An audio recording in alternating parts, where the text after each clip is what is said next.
سید زادہ سرکار علامہ سید موسیٰ حیدر زیدی صاحب وہ خطاب فرمان گے. صلوات سارے صاحبان اچھی آواز نال اللہم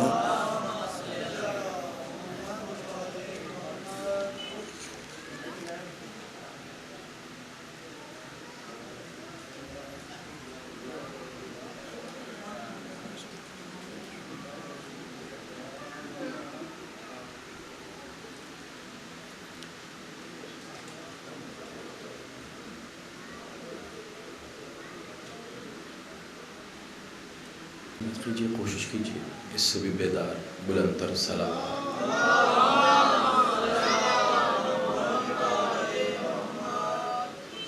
اعوذ باللہ السمیع العلیم من الشیطان اللعین الرجیم. بسم اللہ الرحمن الرحیم. الحمد للہ رب العالمین. الصلاۃ والسلام علی رسول کریم واہل بیت طیبین الطاہرین معصومین المظلومین. ولعن اللہ علی منکر فضائل وغاصب حقوق مجمعین. صلوات.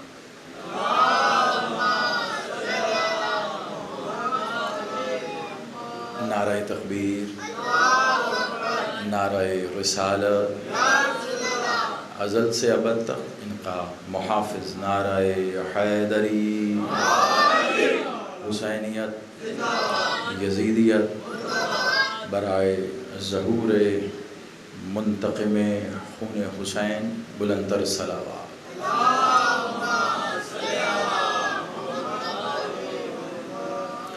آباد و شاد رہیے، سلامت رہیے. دعا گو میرا مالک آپ سب کا اس بارگاہ میں چل کے آنا قبول و منظور فرمائے.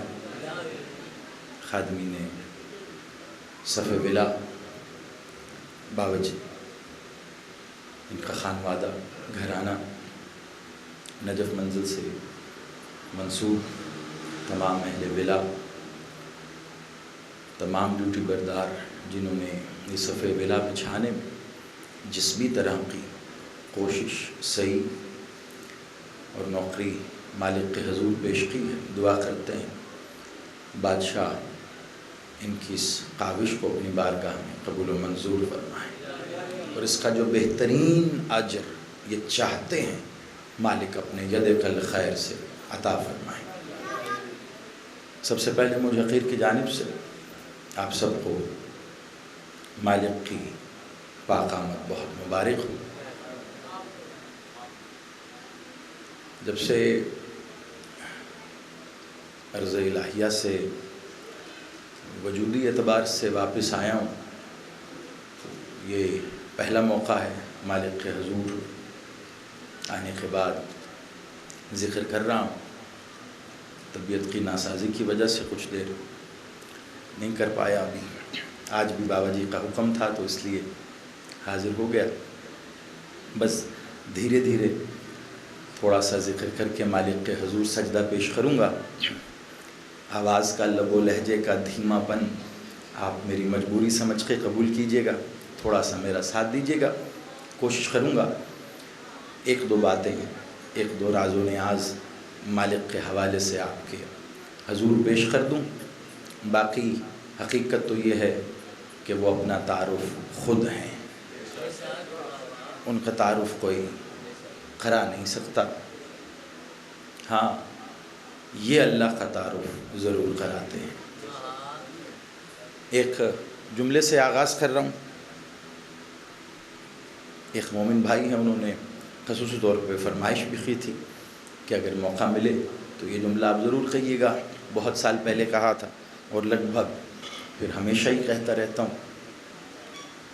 آج بھی اسی جملے سے ہی آغاز کر دیتا ہوں. اللہ خوبصورت ہے، اللہ حسین ہے، اللہ جمیل ہے. وہ خود بھی خوبصورت ہے اور خوبصورتی سے بھی پیار کرتا ہے. میں نے بہت سال پہلے ایک جملہ کہا تھا کہ اللہ خوبصورت ہے لیکن کتنا، وہ حسین ہے لیکن کتنا کیسے پتہ چلتا؟ اللہ کا حسن جب وجودی اعتبار سے ظاہر ہوا تو ظہور حسن ہوا۔ یعنی اس کو اگر میں مختصر کروں تو وہ جملہ یہ ہے کہ اللہ کے حسن کو حسن کہتے ہیں۔ اس ذات کے بارے میں کوئی بھی کیا کہہ سکتا ہے؟ آپ نے اکثر ذاکرین سے، خطبہ سے، واعظین سے یہ بات سنی ہوگی کہ مالک کا ظہور کب ہوا۔ ظاہری بات ہے آپ آج کے دن میں یہاں تشریف فرمائیں تو میری مراد دن سے نہیں ہے، یہ بات کہی جاتی ہے کہ میرے بادشاہ، میرے مالک تشریف لائے کب؟ جب اللہ کا حجاب مصلی پر موجود تھا تو بادشاہ حسن ظاہر ہوئے۔ میں ایک نقطہ پیش کرنے لگا ہوں اور خاص طور پر بابا جی کے حضور ہدیہ کروں گا اور پھر ان کے توسط سے آپ سب کو یہ پیش ہے، جو تصور باندھ سکے، جو اپنی مالک کی عطا کردہ معرفت کے ساتھ اڑان بھر سکے، میں تو یہ ہدیہ پیش کر کے چلا جاؤں گا۔ مالک تشریف لائے اس وقت جب حجاب اللہ مصلی پہ موجود تھے اور سجدے کی حالت میں تھے۔ میں مالک علی کے ایک بیان کو جو مالک نے ارشاد فرمایا مختصر انداز میں سادہ الفاظ کے ساتھ آپ کے سامنے پیش کر رہا ہوں تاکہ بات طویل نہ ہو اور آسانی سے آپ تک پہنچ جائے۔ حجاب اللہ مصلی پہ موجود ہیں اور حالت سجدہ میں ہیں۔ حالت سجدہ میں سرکار حسن بادشاہ ظاہر ہوئے۔ جب حجاب اللہ سجدہ کر رہی تھیں تو حسن مالک ظاہر ہوئے۔ اب آپ کی مرضی ہے، کبھی تنہائی میں سوچئے گا، لیکن علی مالک نے یہ کہہ دیا حسن بادشاہ سجدہ حجاب اللہ میں مخدومہ کے سر اقدس کے ٹھیک سامنے ظاہر ہوئے۔ مخدومہ نے سجدے سے سر نہیں اٹھایا، جاری رکھا۔ آپ سلامت رہیے، آپ سلامت رہیے۔ پتہ نہیں آپ وہاں تک پہنچ سکے ہیں یا نہیں، اگر پہنچ گئے ہیں تو میری دعا ہے مالک آپ کو ایمانی اعتبار سے بھی معرفت کا وہ زینہ عطا کرے۔ مخدومہ نے سجدے سے سر نہیں اٹھایا۔ مخدومہ حجاب اللہ حالت سجدہ میں ہیں اور سامنے حسن ظاہر ہوئے۔ اب میں تعین نہیں کر سکتا کہ اس وقت قبلہ کیا تھا۔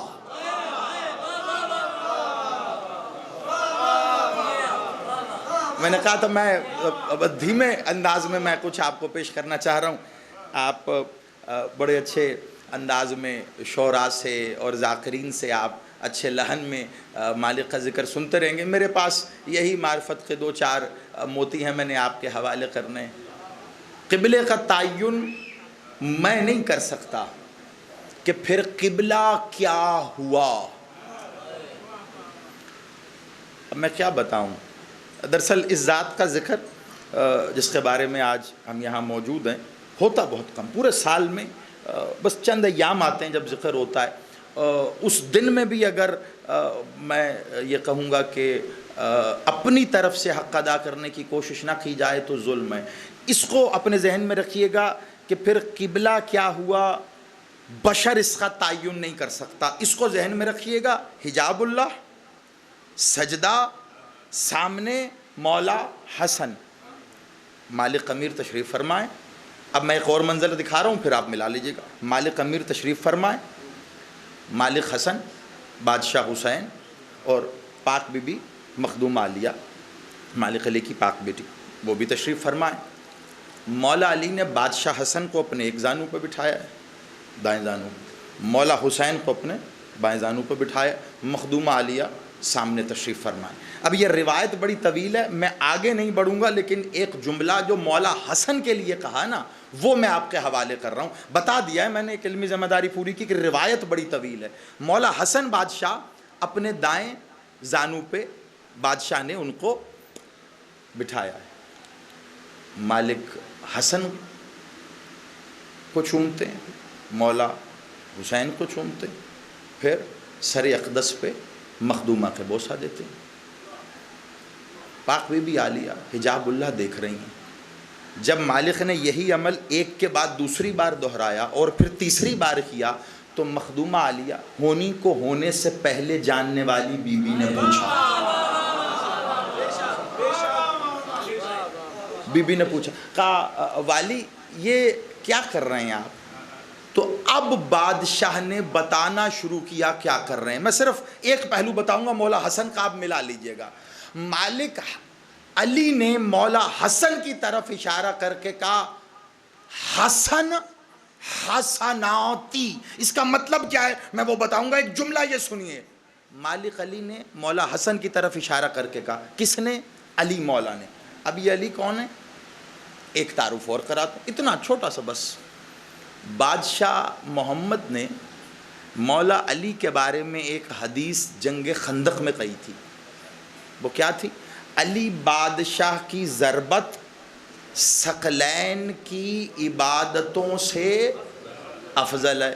اب ثقلین کا تو پتہ ہے نا آپ کو، ثقلین یہاں وہاں کل عالمین، یہ سارے 18,000 عالمین، عالم ناسود سے لے کر عالم ہود تک جو ہے یہ ثقلین میں آتا. جتنی مخلوق ہے وہ جس انداز میں جیسی جیسی عبادت کر رہی ہے ان تمام عبادتوں کو سمیت انبیاء کی عبادتوں کے جمع کرو. علی کا ہاتھ اٹھا اور گرا تو ثقلین کی عبادت سے کیا ہو گیا؟ افضل ہو گیا. عبادت کے بدل میں کیا ملتی ہے؟ عبادت کرتے نا، ثواب، نیکی، یہی معاملہ ہوتا ہے نا. بڑی توجہ رکھنا. مولا علی کہہ رہے ہیں، علی علی علی. میں نے عمل کیا، کوئی عمل کروں مجھے نیکی ملی.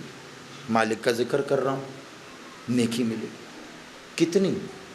کیسے پتہ چلے؟ دینے والا جانے کہ اس عمل کی کتنی جزا ہے اور کیا نیکی دے گا.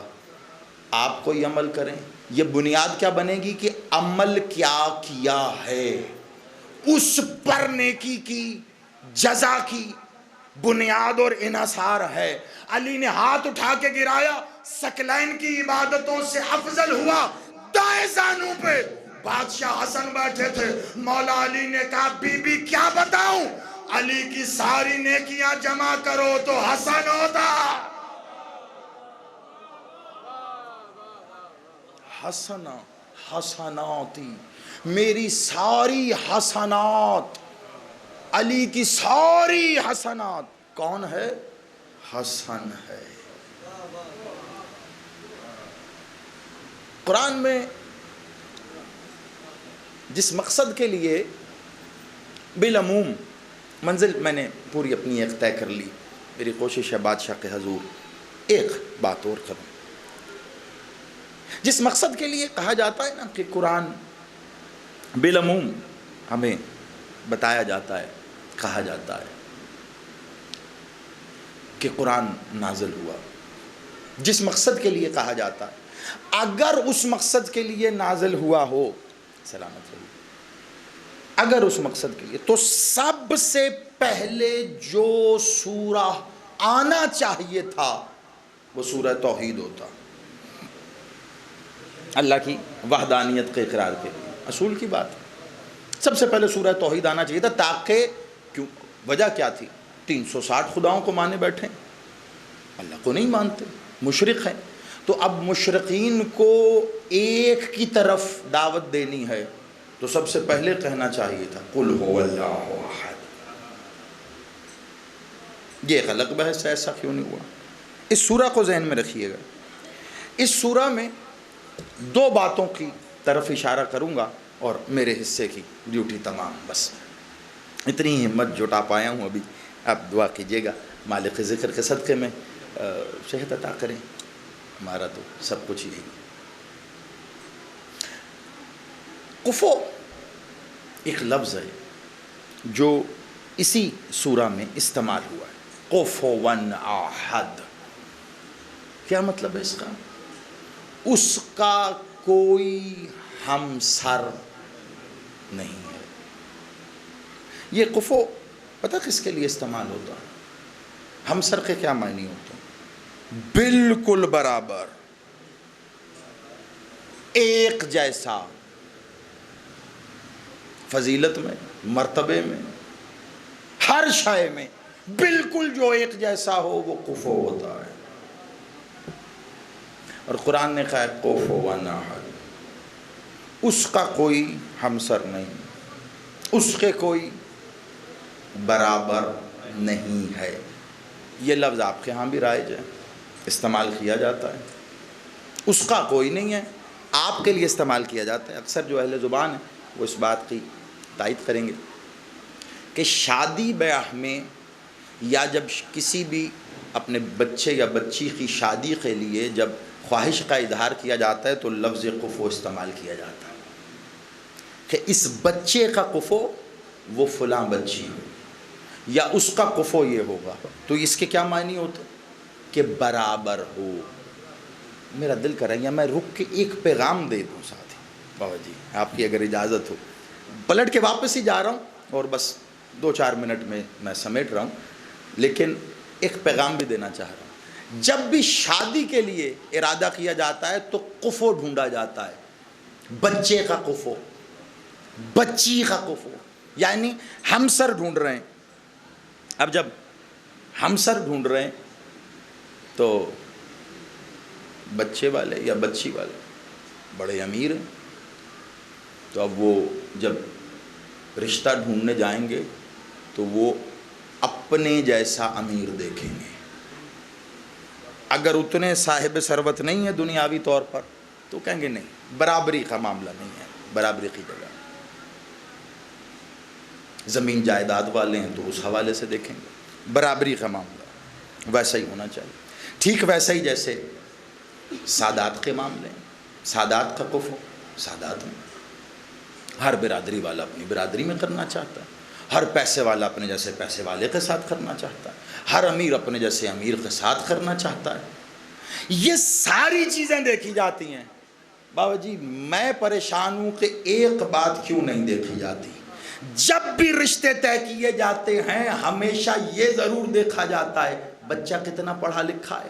بچی نے ایم اے کیا ہے، بچہ بھی ہونا چاہیے. بچے نے ایم اے کیا ہے، بچی بھی ہونی چاہیے. پیسے کتنے، گاڑی کتنی، جائیداد کتنی ہے، زمینیں کتنی، یہ ساری چیزیں دیکھتے ہیں. کبھی شادی کرنے سے پہلے رشتہ دیکھتے ہوئے یہ کیوں نہیں پوچھتے ہو عقیدہ کیا ہے؟ ہمارا بچہ علی کو خالق مانتا ہے، کیا تمہاری بچی بھی مانتی ہے؟ یہ کیوں نہیں پوچھتے؟ رشتہ طے کرتے ہوئے یہ بھی پوچھو، کیونکہ معرفت اور عقیدے میں بھی کفو ہونا چاہیے. اگر یہ ہو تو پھر طلاقیں نہ ہوں. اسی پہ توجہ نہیں دی جاتی. 4 سال مشکل سے بچی گھر میں گزارتی ہے تو پتہ چلتا ہے لڑکا تو ماتم کرتا ہے، وہ تو زنجیر مارتا ہے، وہ تو علی کو رازق مالک خالق کہتا ہے. گھروں میں دراڑ پڑنا شروع ہوتی ہے، نتیجہ طلاق. پوچھو کیا مانتے ہو، عقیدہ کیا ہے؟ برابری کی بنیاد پر رشتہ کرو، برابر ہونا چاہیے. اسی لیے رسول اللہ نے کہا تھا اگر علی نہ ہوتے تو سیدہ کفواً احد. اگر علی نہ ہو، اور علی کو سیدہ کا کفو کہا، مخدومہ کا مطلب برابر، ہمسر، ایک جیسے. اگر علی وجودی اعتبار سے عالم ناسوت میں ظاہر ہو کر اس عالم اور مخلوق پہ احسان نہ کرتے، اللہ قرآن میں کفواً احد کی آیت نازل نہ کر سکتا۔ اور اگر حسین اور حسن خود کو ظاہر نہ کرتے، وہ لم یلد ولم یولد کے،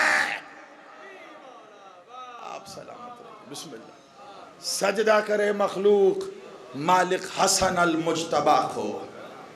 میرے بادشاہ نے 15 رمضان کو عالم ناسوت میں مخلوق کی آنکھوں کو جلوائے الہی دیکھنے کی تاب عطا کر کے اللہ کا کفواً احد اور لم یلد ولم یولد ہونا بچا لیا۔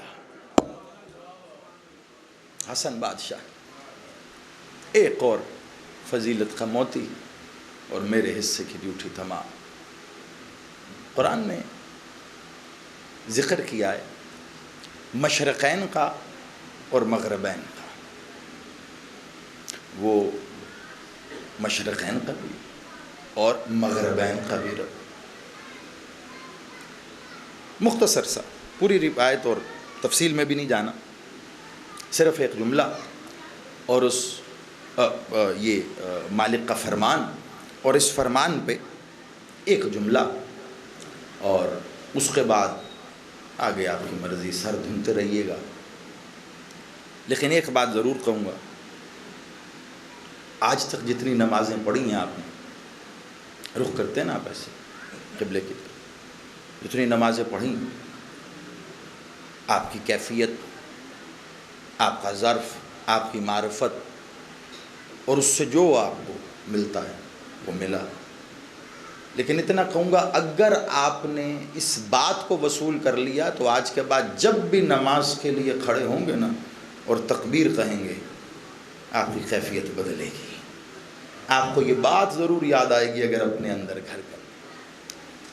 اللہ مشرقین کا بھی اور مغربین کا بھی۔ مولا صادق سے ایک شخص نے آ کے سوال کیا، کہا مولا یہ قرآن میں مشرقین سے کیا مراد ہے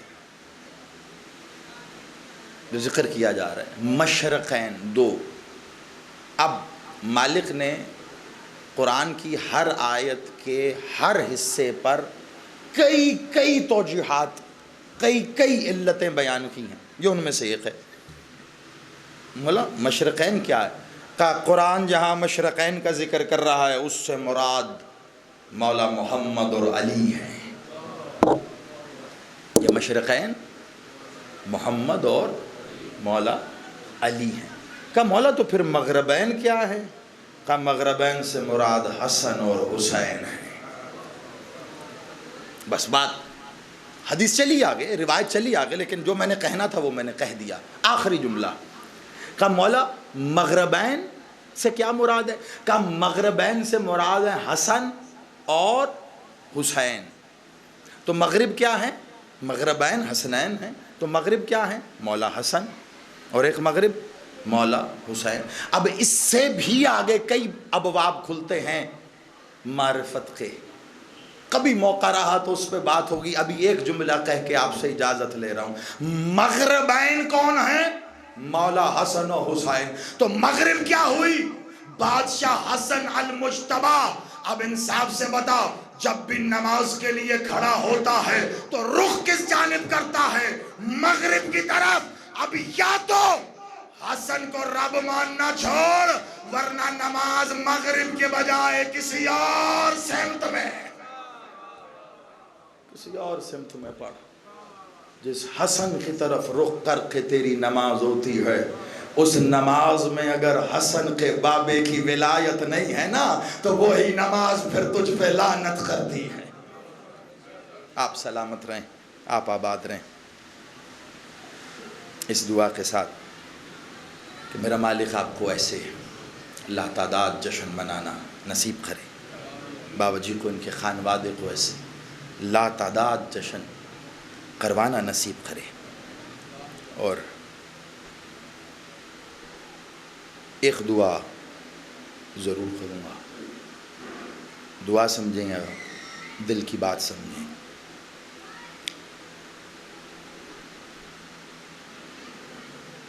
اگر آپ کی اجازت ہو تو کہہ دوں بابا جی. بس ایک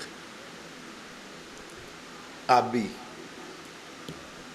جس دن مجھے روانہ ہونا تھا بابا جی، اس سے شاید 1 یا 2 دن پہلے آپ تشریف لائے تھے. دعا یہی کروں گا آج کے اس جشن میں کہ مالک آپ کو زیارت کربلا عطا فرمائے. جو نہیں گئے وہ ضرور جاؤ، جو گئے ہو وہ پھر جاؤ.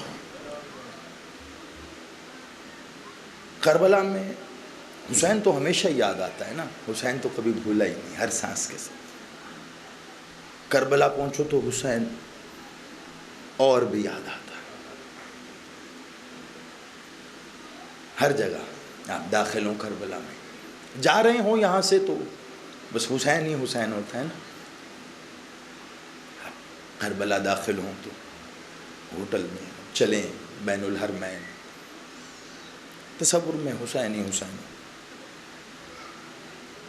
بابا جی ایک جگہ ایسی ہے جہاں جا کے مجھے مولا حسن بہت یاد آتا،